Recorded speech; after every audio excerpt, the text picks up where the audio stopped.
कोरा में आके में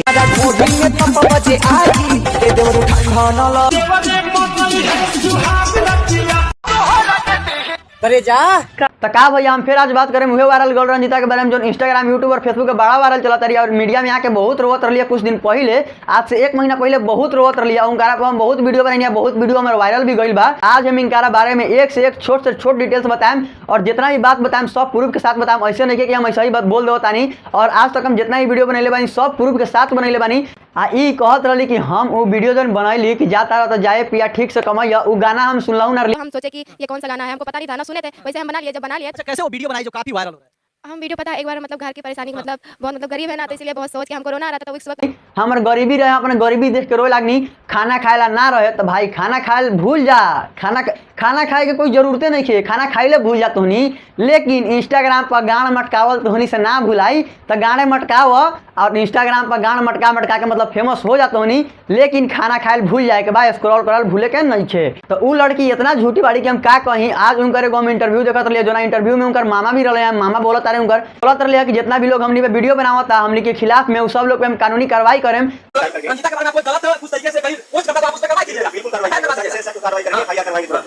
तो भाई तू कौना हिसाब से कानूनी कार्रवाई करवा पहले हमरा के समझा दो। जैसे हमनी एगो यूट्यूबर बानी तो हमने जैसे भी वीडियो बनावेली तो तोहर प्रूफ के साथ वीडियो बनावेली, ना कि ऐसा ही कि हमनी आके कुछो बक के चल गई नहीं। तो सबसे पहले ही देख ली जो लड़की बाड़ी ई सबसे मतलब चुतिया लड़की बाड़ी, एक नंबर के झूठी लड़की बाड़ी। इनका बात पे केहू कैसे विश्वास करी। सबसे पहले एक वीडियो देखी जो ना वीडियो में बोलत तारी कि हमारा मोबाइल जो खरीदा के दिया ओला हमर 1 बीघा जमीन गिरवी रखाइल 1 लाख था, उसको गिरव रख के तो एक मतलब 10 लेके आए तो फोन दिया। लेकिन एगो और वीडियो एगो और क्लिप देखी रहनी जिसमें बोलत तारी कि हाँ हमार मम्मी के तबियत खराब रहे और चलते हम अपन गिरवी खेत रखा के हमारा मम्मी की इलाज भइल। जो खेत है वो गिरवी रखा ही था पहले से, मम्मी की तबियत खराब हुई थी। तो भाई तू बताओ कि हम कौना बात पे विश्वास करी कि तोरा मम्मी की तबियत खराब रहे कि तोहर मोबाइल खरीदाला गिरवी रखाई। सही पकड़े हैं।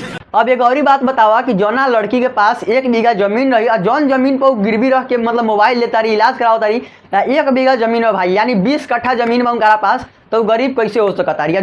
सही बात है। जब तू मीडिया में आके बोला तारू कि हमारा पास घर नहीं, घर में ना खुद का जमीन है, नल नहीं के, कल नहीं के। घर में नल नहीं था। 1 साल से हम लोग दूसरे घर से कहीं से दूर से पानी लाते थे। 1 साल से ऐसे चलता गया। फिर लेकिन पापा से खुद रोक के पापा न लगवा पापा के पैसे। तो सबसे पहले हम बता दो चाहता है कि जितना भी मीडिया लोग जाता सब मीडिया लोग जाके ये लोग इनका टूटल घर दिखावता। तो भाई जो उनका इंदिरा आवास मिल के घर बनल बा घर तू देखाव। ई बात हम नहीं बोलत, इनकर मम्मी से कारले बाड़ी वीडियो में कि हाँ हमारा इंदिरा आवास मिल के घर बनल बा। आप लोग का मतलब इंदिरा आवास जो होता है मतलब ये कुछ भी नहीं मिला आप लोग का? नहीं तेरा कॉलोनी मिला तो एक कमरा लग गया। तो आज से 10 या 20 दिन पहले इनकर वो खबर आई रहा जिसमें गुलशन गुलाटी दावा करत रहा कि हम इनकर बॉयफ्रेंड बानी। तो ये बात को हम कुछ ना बोले।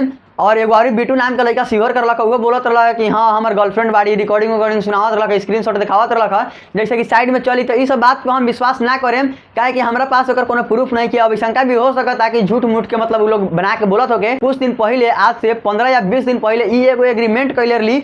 एग्रीमेंट करके एग्रीमेंट के साथ मतलब वीडियो बनावत रही। आपने उसको देखा था, आपने हमारे तुरंत कॉल किया कार्तिक भाई क्या एग्रीमेंट हुआ, आपने तुरंत बोला ना। और अगर किसी अगर कोई एग्रीमेंट करा लेता दूसरा कोई काम नहीं कर पाता ना। और एगो लड़का इनकरा के 2 साल से सपोर्ट करत रहे, इनकरा बैकग्राउंड में पूरा फुल सपोर्ट कैले रहे, पैसा देते रहे, इनकरा घुमावत रहे, जो भी इनकर खर्चा रहे सब कुछ उठावत रहे आ इनकरा से वीडियो बनावे यूट्यूब पर। लेकिन आज जब फेमस होला के बाद ई एग्रीमेंट कैले ली दूसरा के साथ और ओकरा के छोड़ दिली। यहाँ तक उ लड़का के फोन भी नहीं उठावत। कितने भी हैं आज यही हैं 2 साल से आपके साथ रहे। बोलने वाला है मगर हम छोड़ कर पहुंची जब लड़का फोन कर रहा है आप फोन नहीं। और मीडिया लोग इनकरा घरे पहुंचल तो मीडिया लोग के देख के घर में घुस जाता रही।